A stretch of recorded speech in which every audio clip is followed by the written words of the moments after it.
Hello दोस्तों, PC classes में आपका स्वागत है। आज हम लोग उत्तर वैदिक काल देखेंगे। पिछले वीडियो में हम लोग ने ऋग वैदिक काल को देखा था।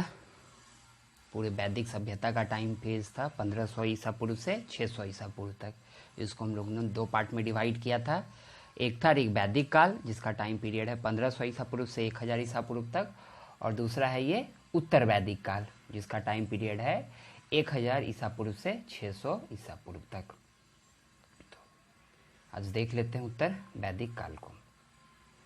उत्तर वैदिक काल का इतिहास मुख्यतः उन वैदिक ग्रंथों पर आधारित है जिनकी रचना ऋग वैदिक काल के बाद हुई।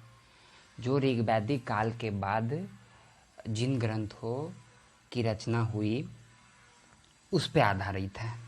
तो ऋग वैदिक काल है कब? 1500 ईसा पूर्व से 1000 ईसा पूर्व तक। तो जो इसके बाद जो ग्रंथ रचे गए हैं उससे हम इस काल के उत्तर वैदिक काल के इतिहास को जानते हैं। तो इस काल में क्या हुए? इस काल में 3 वेद, 8 ब्राह्मण, 6 आरण्यक और 13 उपनिषद की रचना हुई। 3 वेद, सामवेद, यजुर्वेद और अथर्ववेद, और आगे हम लोग सब 8 ब्राह्मण, 6 आरण्यक और 13 उपनिषद की चर्चा करेंगे। तो सबसे पहले वेद देख लेते हैं, यजुर्वेद। यजुर्वेद का टाइम पीरियड कब से कब तक है? यजुर्वेद और सामवेद का जो है टाइम पीरियड एकदम समकालीन, यही 1000 ईसा पूर्व से 800 ईसा पूर्व तक का है। तो यह एक क्या है? कर्म कांडीय वेद है। कर्म कांड की चर्चा की गई है। यह वेद गद्य एवं पद दोनों में रचित है। इसमें कितने टोटल मंत्र हैं? तो इसमें 1990 मंत्र संकलित हैं। इसकी भाषा वैदिक संस्कृत है। यह वेद धार्मिक रूप से वायुदेव को समर्पित है। यही पॉइंट इंपॉर्टेंट है क्या, कि यह वेद जो है धार्मिक रूप से किसको समर्पित है? वायुदेव को, और प्रवृत्ति में कर्म को समर्पित है। हम लोग किसकी चर्चा कर रहे हैं? यजुर्वेद की। ये जो वेद है धार्मिक रूप से वायुदेव और प्रवृत्ति में कर्म को समर्पित है। यह वेद ये तो देख लिए इस पॉइंट को कि धार्मिक रूप से वायुदेव और प्रवृत्ति में कर्म को है। यजु बना है यजु शब्द से, और यजुस का अर्थ क्या होता है? यज्ञ। तो मतलब इसमें यज्ञ की चर्चा है। यजुर्वेद में कर्म कांडों को संपन्न करने वाले पुरोहित को अहव्यु कहा जाता था। यजुर्वेद के भी 2 भाग हैं, शुक्ल यजुर्वेद और कृष्ण यजुर्वेद। फिर इसके भी सब पार्ट्स हैं। तो शुक्ल यजुर्वेद के कौन है? कण्व और मध्यादीन, और कृष्ण यजुर्वेद के हैं कठ, कपिस्थल, मैत्राणी और तैत्तिरीय। तो यजुर्वेद के 2 भाग, शुक्ल यजुर्वेद, कृष्ण यजुर्वेद। और शुक्ल यजुर्वेद के फिर 2 सब टाइप है, कौन से? कण्व और एक मध्यादीन। और कृष्ण यजुर्वेद के कौन से हैं? कठ, कपिस्थल, मैत्राणी और तैत्तिरीय। शुक्ल यजुर्वेद को क्या कहा जाता है? वाजसैनी संहिता कहते हैं। और कृष्ण यजुर्वेद को क्या कहते हैं? तैत्तिरीय संहिता कहते हैं। शुक्ल यजुर्वेद को क्या कहते हैं? वाजसैनी संहिता। और कृष्ण यजुर्वेद को क्या कहते हैं? तैत्तिरीय संहिता कहते हैं। शुक्ल वेद यजुर्वेद का शुद्धतम भाग है। ये जो शुक्ल यजुर्वेद हम लोग देख रहे हैं वो शुद्ध प्योर भाग जिसको कह सकते हैं। और कृष्ण यजुर्वेद जो है उसमें कुछ इंफेरेटिव मलिन भाग होता है। तो यजुर्वेद में 40 अध्याय हैं। 40वां अध्याय क्या है? एक उपनिषद है। आगे हम लोग उपनिषद की चर्चा करेंगे, तो उसमें 40वां जो अध्याय है वो है उपनिषद, यशोपनिषद। तो 40 अध्याय हम लोग देखे। यजुर्वेद वेद, अजुर्वेद के 2 टाइप कौन कौन से? शुक्ल यजुर्वेद और कृष्ण यजुर्वेद। और शुक्ल यजुर्वेद के फिर 2 टाइप हो गए, कौन से? कृष्ण और मध्यादीन। और कृष्ण यजुर्वेद के कठ, कपिस्थल, मैत्राणी और तैत्तिरीय। और 40 अध्याय हैं यजुर्वेद में, और 40वां अध्याय क्या है? उपनिषद है। ईशोपनिषद, गीता यहीं से लिखा गया है। बाकी सारे अध्यायों में यज्ञ की चर्चा की गई है। कुछ प्रमुख यज्ञ हैं, कौन कौन से? अश्वमेध यज्ञ, वाजपेयी यज्ञ, पूर्णमासी यज्ञ, चतुर्मासी यज्ञ, पूर्णमासी मास वाला जो हो गया, चतुर्मासी 4 महीने पे वार्षिक साल में, राजस्वी यज्ञ। अब है सामवेद। यजुर्वेद हम लोग ने देखा, अभी सामवेद है। इस समय उत्तर वैदिक काल देख रहे हैं, तो इस समय जो है क्या हम लोग ने देखा था कि कितने 3 वेद, 8 ब्राह्मण, 6 आरण्यक और 13 उपनिषद की रचना हुई है। तो एक वेद हम लोग ने देखा कौन सा? यजुर्वेद। अब देख रहे हैं हम लोग कौन सा? सामवेद। इसका भी टाइम पीरियड वही है, एक ही साथ है, यजुर्वेद के ही साथ ये भी रचित हैं, 1000 ईसा पूर्व से 800 ईसा पूर्व। यजुर्वेद और सामवेद पूर्ण समकालीन है। यह धार्मिक रूप से सूर्य को समर्पित है। वहाँ हम लोग ने क्या देखा था कि यजुर्वेद धार्मिक रूप से किसको था? वायुदेव को, और प्रवृत्ति में यज्ञ को। लेकिन सामवेद क्या है? सूर्य को समर्पित, धार्मिक रूप से सूर्य को समर्पित है, और प्रवृत्ति में किसको समर्पित है? आराधना उपासना को समर्पित है। गाने के लिए ऋग्वैदिक सूक्तों को चुनकर धुन में बांधा गया और इन पुनर्विन्यस्त संकलन का नाम सामवेद संहिता पड़ा। ऋग्वेद सूक्त थे, उनको गाने लायक बनाया गया और इसी का संकलन जो हो गया, क्या हो गया? सामवेद संहिता, इसी का नाम पड़ा। सामवेद भारत में गीत संगीत के उत्पत्ति का आधार है। ये बहुत ज़्यादा इंपॉर्टेंट पॉइंट है कि गीत संगीत के उत्पत्ति का आधार क्या है, तो उसको हम लोग क्या कहेंगे? सामवेद। साम का अर्थ है गायन। इसमें कुल मंत्रों की मौलिक संख्या कितनी है? 1549 है। इन मंत्रों में इसके मात्र 75 मंत्र हैं, बाकी सब हो गए हैं किसके? ऋग्वैदिक के। इसके कितने हैं? 75 मंत्र हैं। सब स्वर सारे गामा पा धनिसा वाला जो भी है उल्लेख किस में मिलता है? सामवेद में मिलता है। सामवेद की मुख्यतः 3 शाखाएं हैं। कौन कौन से? ये इंपॉर्टेंट है। हम लोग ने ऊपर यजुर्वेद देखा था। यजुर्वेद में यजुर्वेद के 2 पार्ट थे, शुक्ल यजुर्वेद, कृष्ण यजुर्वेद, फिर उसको सब टाइप किया था। तो इसमें हम लोग सामवेद देख रहे हैं। सामवेद कितने टाइप के हैं, कितने शाखाएं हैं सामवेद के? तो 3। कौन कौन से? कैथुम, रामायणीय और जैमिनीय। अब है अथर्ववेद। अथर्ववेद सबसे बाद का वेद है। टाइम पीरियड क्या है? 800 से 600 ईसा पूर्व के बीच। यह धार्मिक रूप से परमपिता परमेश्वर को समर्पित है। धार्मिक रूप से सबसे पहले हम लोग ने यजुर्वेद देखा था, वो धार्मिक रूप से किसे समर्पित था? वायुदेव को, और प्रवृत्ति में कर्म को। फिर हम लोग ने देखा किसको? सामवेद को। तो सामवेद किसको समर्पित था? तो धार्मिक रूप से सूर्य को समर्पित था, और प्रवृत्ति में आराधना उपासना को। अथर्ववेद जो है ये धार्मिक रूप से परमपिता परमेश्वर को समर्पित है, और प्रवृत्ति में जादू टोना टोटका को समर्पित है। तो इसके कुछ अन्य भी नाम हैं। अंगिरस ऋषि के नाम पे अथर्वा ग्रेस, ब्रह्मवेद या श्रेष्ठ वेद, बाधा निराकरण के लिए यज्ञ किए जाते थे, इसीलिए इसको क्या नाम दिया गया? श्रेष्ठ वेद, ब्रह्मवेद। अथर्ववेद में 20 अध्याय, 731 सूक्त और 6000 मंत्र हैं। इस वेद में वशीकरण, जादू टोना, मरण, भूतों प्रेतों आदि के मंत्र तथा नाना प्रकार की औषधियों का वर्णन है। ये इंपॉर्टेंट, टोटका उटका के लिए फेमस था अथर्ववेद।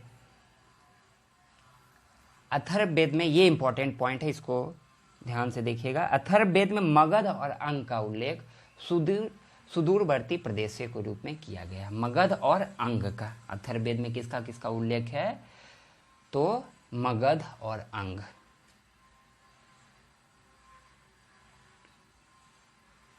अथर्ववेद में सभा और समिति को प्रजापति की 2 पुत्रियां कहा गया है। अथर्ववेद की 2 शाखाएं कौन सी है? शौनक और पिप्लाद। शौनक और पिप्लाद। सामवेद की कितनी थी? 3 शाखाएं, कौथुम, रामायणीय और जैमिनीय।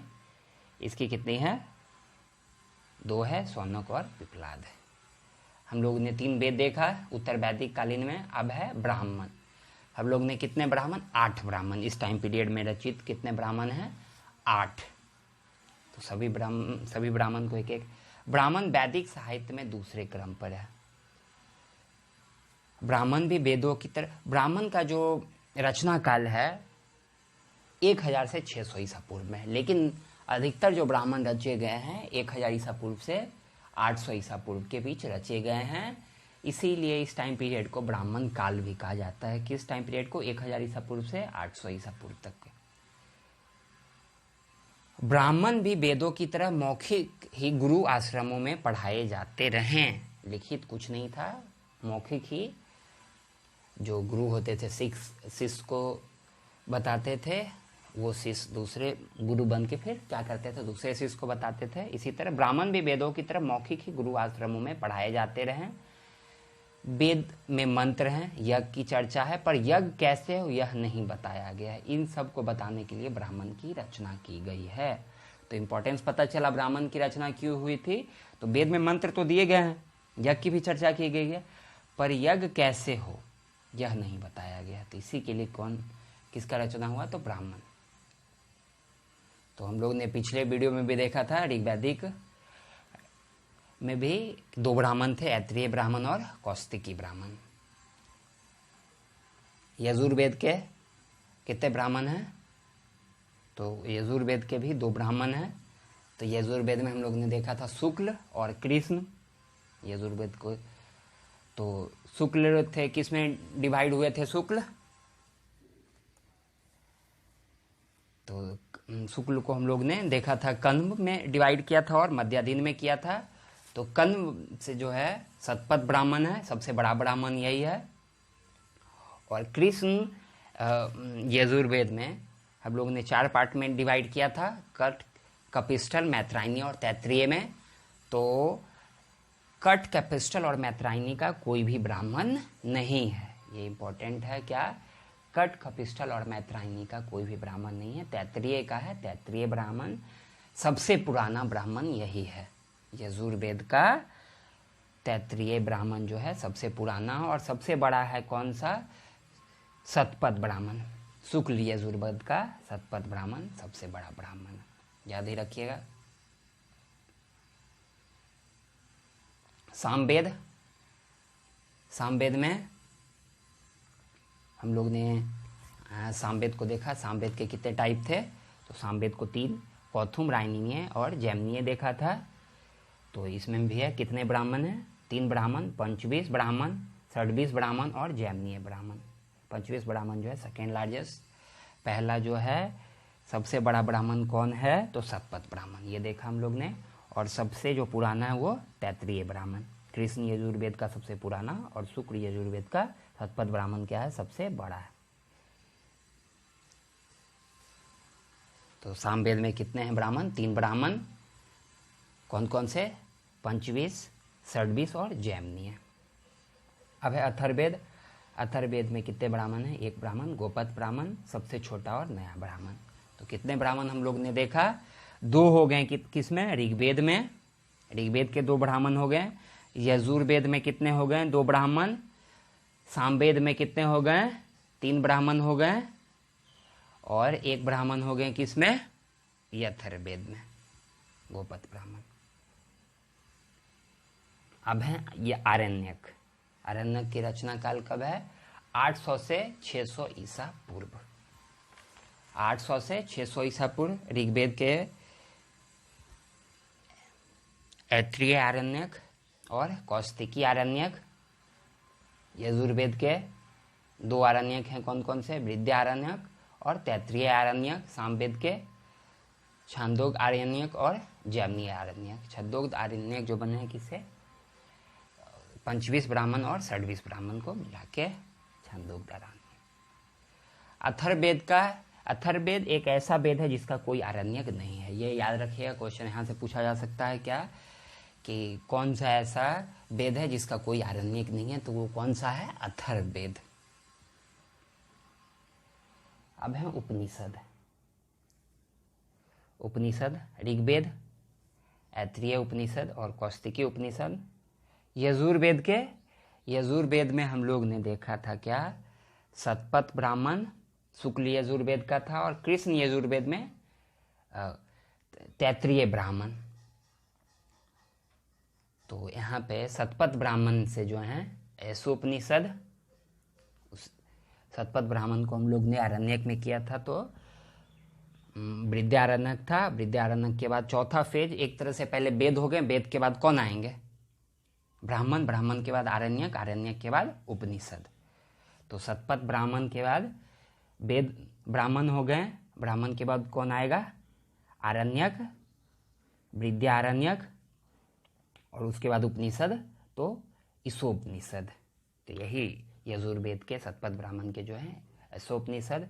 अब वहाँ पे जो है कट, कपिस्टल, मैत्रायणी और तैत्तिरीय थे। कृष्ण के 4 सब टाइप थे, तो उसमें सिर्फ तैत्तिरीय में तैत्तिरीय ब्राह्मण था। तो यहाँ पे लेकिन कट, कपिस्टल और मैत्रायणी और तैत्तिरीय सभी के क्या हैं? उपनिषद है।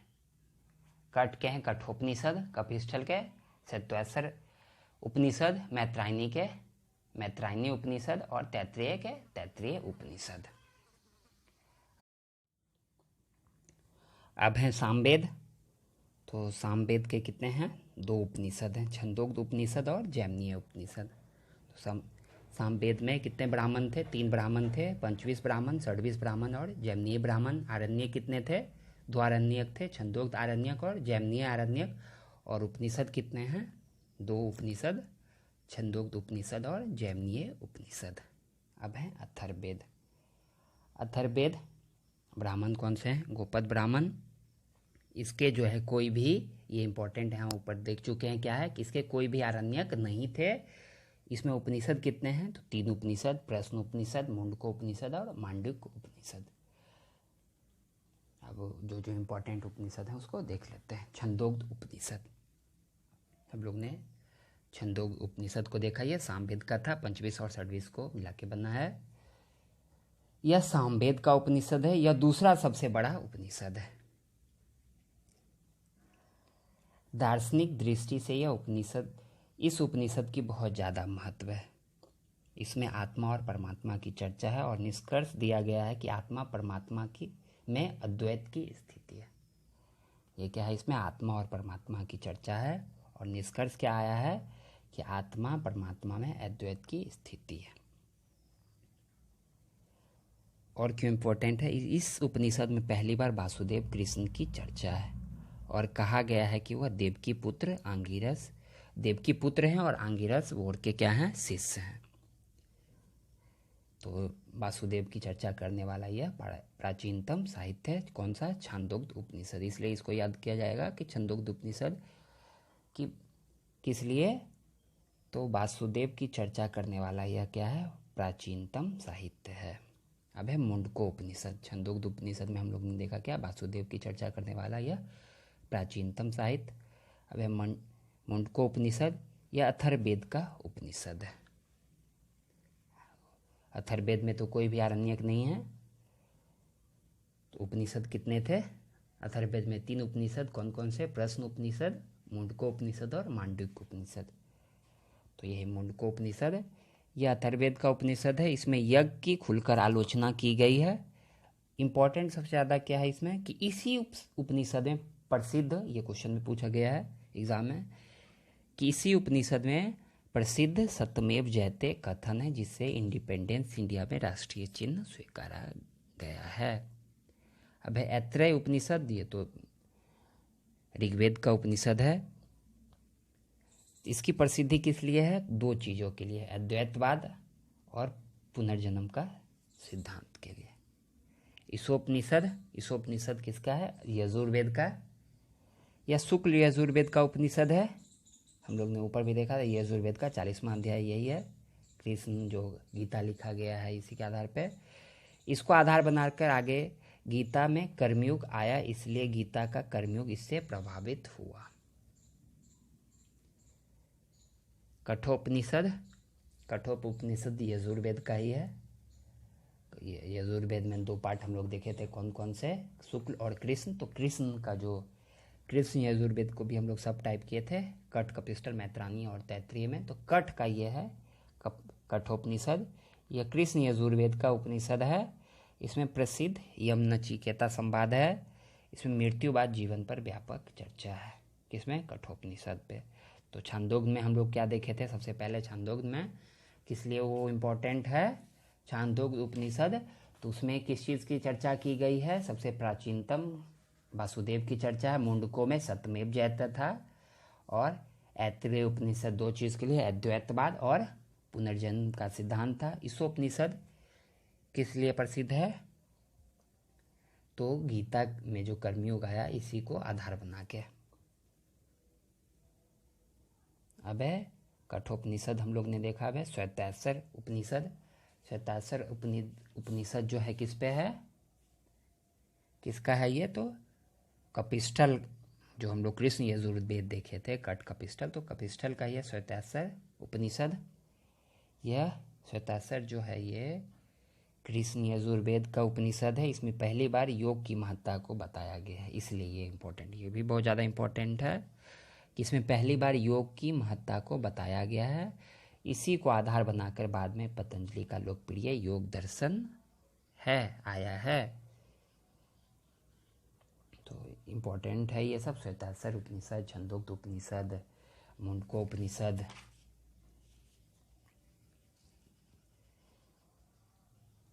यह उपनिषद 3 दर्शनों को प्रेरणा स्रोत है। 3 दर्शनों का प्रेरणा स्रोत कौन कौन सा? पतंजलि का योग दर्शन, कपिल मुनि का सांख्य दर्शन और भारत का लोकप्रिय शैव दर्शन। तो हम लोग ने उपनिषद को देखा जो जो इम्पोर्टेंट थे, जहाँ जहाँ से क्वेश्चन पूछे गए हैं या पूछे जाते हैं। अब है उत्तर वैदिक कालीन व्यवस्था। अब है उत्तरकालीन वैदिक व्यवस्था। तो क्या है इसको देख लेंगे। इस काल में मंत्रिमंडल को रत्नीन कहा जाता था। जो मंत्रिमंडल में जो भी उच्च स्तरीय लोग शामिल होते थे, पदाधिकारी जिसको कहेंगे, उसको रत्नीन कहा जाता था। इसका वर्णन कहाँ है? तो शतपथ ब्राह्मण में। हम लोग ने शतपथ ब्राह्मण देखा। शतपथ ब्राह्मण किसका था? तो शुक्ल यजुर्वेद का था, सबसे बड़ा ब्राह्मण था। इस काल में मंत्रिमंडल को रत्नीन कहा जाता था। रत्नीन व्यवस्था मंत्रिमंडलीय व्यवस्था का प्राचीनतम रूप है। ये इंपॉर्टेंट रखने वाला है कि रत्नीन व्यवस्था जो है उत्तर वैदिक काल में मंत्रिमंडलीय व्यवस्था का क्या है? ये प्राचीनतम रूप है। उत्तर वैदिक काल में रत्नीन की कुल संख्या कितनी थी? 12। मतलब जो भी मंत्रिमंडल थे उसमें कितने पदाधिकारी जिसको कह सकते हैं 12 होते थे। और रत्नीन चारों वर्ण से होते थे। जो 4 वर्ण, ब्राह्मण, क्षत्रिय, वैश्य और शूद्र, उस चारों वर्ण से होते थे। राजन, सबसे पहला राजन जिसके पास क्या होता था? समस्त विभाग। उसके बाद जो भी होते थे सबसे प्रमुख रत्नीन कौन हो गया? तो सेनानी, सैन्य विभाग देखता था। पुरोहित, धर्म विभाग, शिक्षा विभाग। युवराज, राजा का पुत्र। महर्षि, यह पटरानी थी। सूत, राजा का सारथी। ग्रामनी, ग्राम का मुखिया। छत्ता, प्रतिहारिया द्वारपाल को कहते थे। संग्रहिता को कोषाध्यक्ष। भागदूत को कर एकत्रित करने वाला अधिकारी। अक्षवाप, धूत क्रीड़ा में राजा का मित्र। पालगाल, वन का अधिकारी। और कृषि विभाग इसके अंतर्गत होता था पालगाल के। इसके अतिरिक्त अस्थपति जो होते थे वो मुख्य न्यायाधीश होते थे। तक्षण, बढ़ई और छत्री जो होते थे वो कंचुकी। तो ये तो हो गया ऊंचे स्तर का जो भी प्रशासन होता था, ये सब रत्नीन के द्वारा मंत्रिमंडलीय व्यवस्था के द्वारा देखा जाता था। अब है निचले स्तर पे।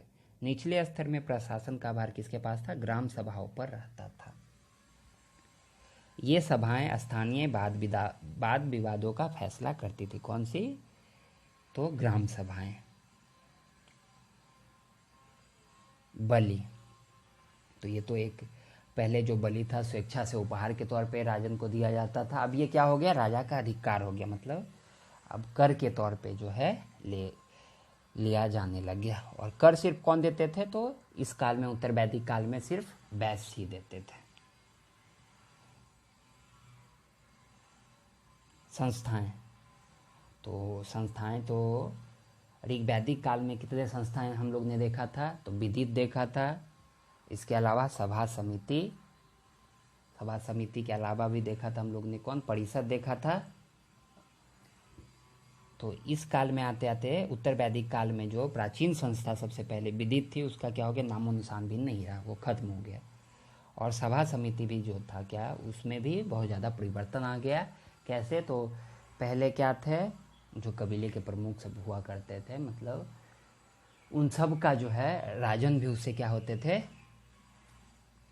राय निष्कर्ष जो भी होता था सबसे लिया जाता था।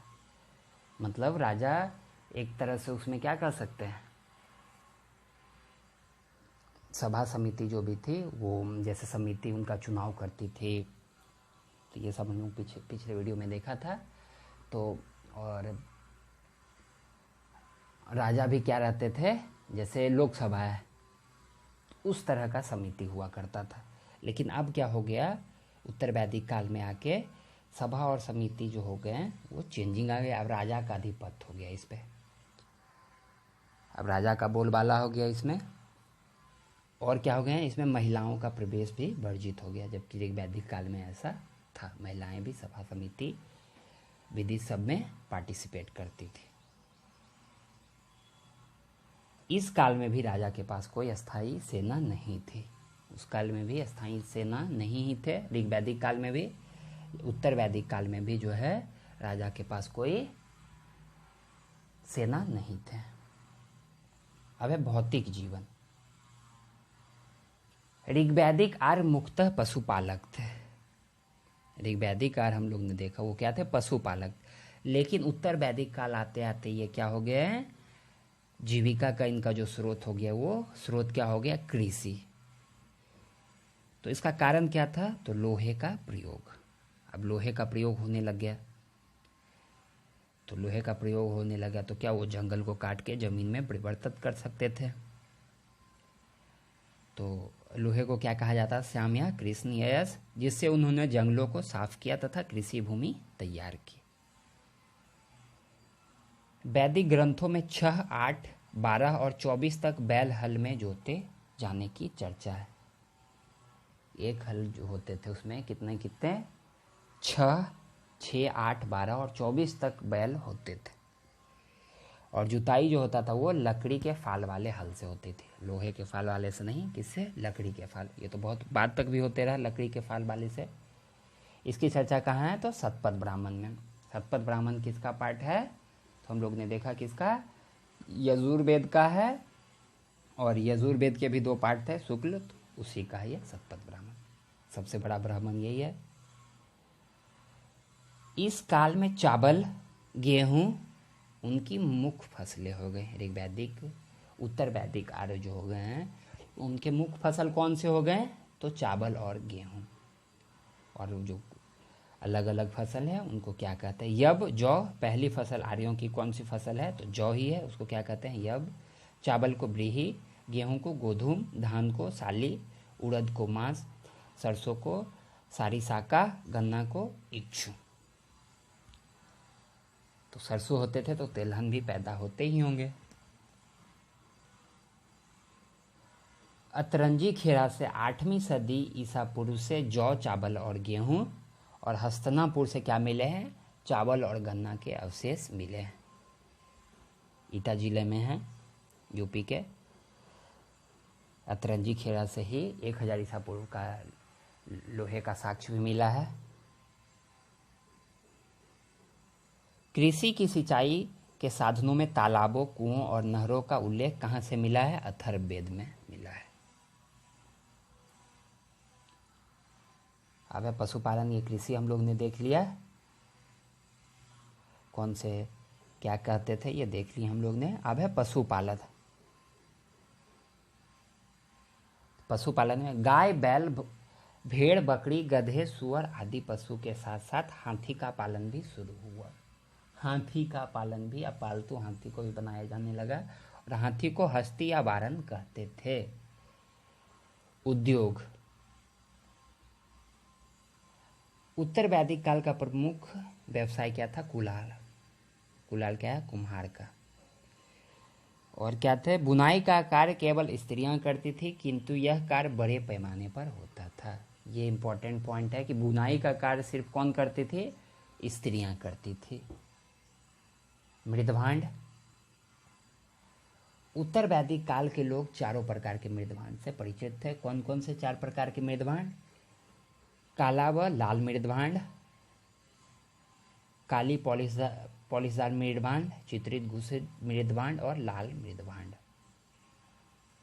लेकिन चित्रित घुसर मृदभांड उनके सर्वोपरि वैशिष्ट सूचक है। उनको जो सूचित किया जाता है, मतलब उत्तर वैदिक काल में कौन से मृदभांड यूज होते थे?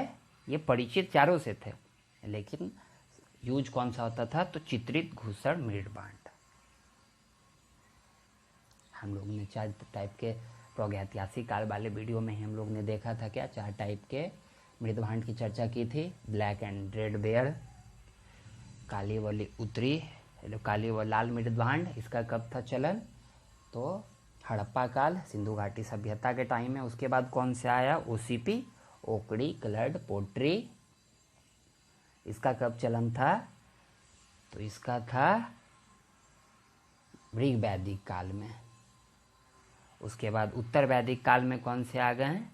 तो इस समय पे है मुख्यतः चित्रित घुसित मृदभांड। और उसके बाद एक और है मृदभांड, उसका चलन होगा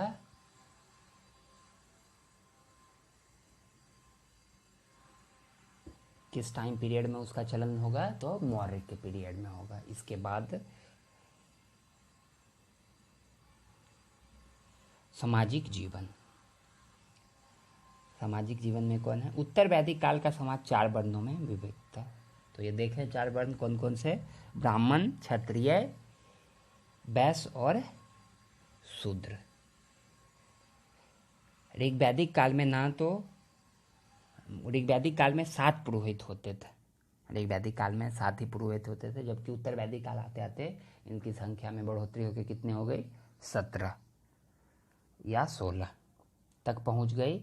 इन्हीं पुरोहितों में जिन्हें ब्रह्म का ज्ञान होता था, इन पुरोहित में जिनको ब्रह्म का ज्ञान होता था वो ब्राह्मण कहलाएं। ब्राह्मण अपने यजमानों के लिए धार्मिक अनुष्ठान और यज्ञ करते थे और बदले में अभयदान प्राप्त करते थे। ऊपर हम लोग ने बहुत सारे यज्ञ की चर्चा की है कि बहुत सारे यज्ञ भी होते थे, अश्वमेध यज्ञ, वाजपेयी यज्ञ, पूर्णमासी यज्ञ, तो बहुत सारे यज्ञ होते थे। अपनयन संस्कार और जनेऊ धारण करने का जो अधिकार था, ऊपर के 3 वर्ण कौन कौन से? ब्राह्मण, क्षत्रिय और वैश्य को यह अधिकार था, शूद्र को यह अधिकार नहीं था।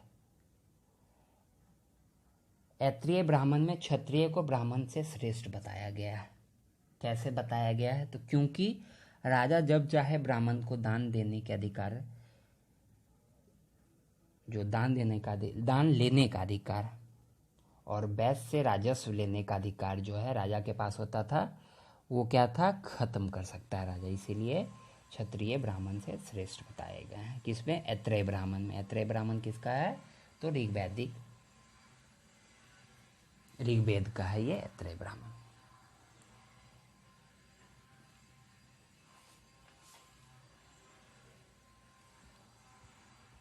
अब है नेक्स्ट पॉइंट क्या है? शूद्रों को दूसरों का अधिकार से काम करने वाला तथा मार खाने वाला बताया गया है कि दूसरे वो ऊपर के 3 वर्णों के हिसाब से वो क्या करेंगे? काम करेंगे। और उनको क्या बताया गया है? मार खाने वाला बताया गया है। लेकिन एक पॉइंट क्या है कि शूद्र जो हैं, जो सार्वजनिक अनुष्ठान होते थे जैसे राज्याभिषेक, उसमें क्या होते थे? पार्टिसिपेट करते थे। उत्तर वैदिक काल में रथकार का उच्च स्थान था। इनका भी अपनयन संस्कार ऊपर के 3 वर्णों की भांति होता था। उत्तर वैदिक काल तक रथकार जो थे वो उच्च स्थान में थे। उत्तर वैदिक काल में गोत्र प्रथा स्थापित हुई। तो गोत्र प्रथा तो ये स्थापित हुई 10 ऋषि हैं उनके नाम पे। तो 10 ऋषि में से कुछ हैं, जैसे गौतम ऋषि थे, भारद्वाज ऋषि थे, अगस्त ऋषि, विश्वामित्र ऋषि और वशिष्ठ ऋषि, कश्यप ऋषि। इसी तरह से इन्हीं सब ऋषि के नाम पे गोत्र तो वैदिक काल में गोत्र प्रथा स्थापित हुई। गोत्र का अर्थ क्या होता है? वह स्थान, शुरुआत में क्या था इसका अर्थ है कि वह स्थान जहाँ समूचे कुल का गोधन पाला जाता है। गोधन, जहाँ गाय पाले जाते थे समूचे कुल का, उसको क्या कहा गया था? उस गोत्र कहते थे। लेकिन परंतु बाद में इसका अर्थ क्या हो गया? एक ही मूल पुरुषों से उत्पन्न लोगों का समुदाय। एक ही मूल पुरुष से जो उत्पन्न होते थे उसको क्या कहा गया? लोगों का जो समुदाय होता है उसको गोत्र कहते थे। तो एक गोत्र से दूसरे गोत्र में वैवाहिक संबंध स्थापित होते थे, एक गोत्र में नहीं होते थे।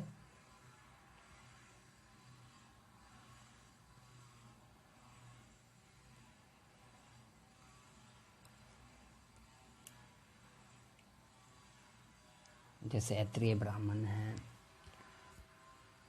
तो ऐत्रेय ब्राह्मण में और बहुत सारे इम्पोर्टेंट है, जैसे क्या कर सकते हैं, तो इसमें प्रशासनिक प्रणाली की चर्चा है, इसलिए इम्पोर्टेंट है कि इसमें जहाँ जहाँ बहुत सारे जन हैं, शतपथ ब्राह्मण में 10 जन का उल्लेख है, तो कहाँ कहाँ कौन से व्यवस्था है, राजतंत्रात्मक हैं, संघात्मक हैं, गणतंत्रात्मक व्यवस्था हैं, उनका उल्लेख है ऐत्रेय ब्राह्मण में।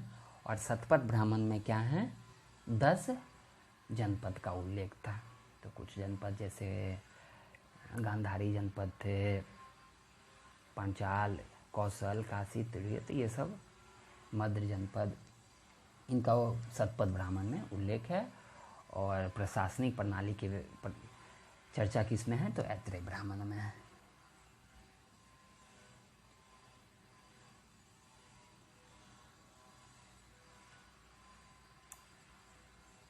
अब है उत्तर वैदिक देवता। उत्तर वैदिक काल में सृजन के देवता प्रजापति को सर्वोच्च स्थान मिला। अब इंद्र और अग्नि जो भी थे ऋग वैदिक काल में ऊपर के स्थान में थे, अब वो क्या हो गए? उत्तर वैदिक काल आते आते वो खिसक गए अपने स्थान से। और कौन? सृजन के देवता जो प्रजापति थे उनको सर्वोच्च स्थान मिला। और कौन इंपॉर्टेंट हो गए? तो पशुओं के देवता रुद्र, पालक व रक्षण के देवता विष्णु। तो विष्णु का जो है ऐत्रेय ब्राह्मण में महत्व बताया गया, विष्णु की महत्व बताया गया किस पे? ऐत्रेय ब्राह्मण में। तो पालक व रक्षण के देवता विष्णु। अथर्ववेद में उल्लेख है कि प्रजापति ने रुद्र को सभी दिशाओं का स्वामी बना दिया। प्रजापति इस समय के सर्वश्रेष्ठ देवता हैं, वो क्या किया? रुद्र को सभी दिशाओं का स्वामी बना दिया। पूषण इस काल में शूद्रों के देवता हो गए। ऋग्वेद में क्या थे? ये पशुओं के देवता थे। अब पशुओं के देवता कौन हो गए? रुद्र। उत्तर वैदिक काल आते आते पशुओं के देवता हो गए रुद्र। जो ऋग्वेद काल में कौन थे? पूषण। अब ये हो गए पूषण शूद्रों के देवता है।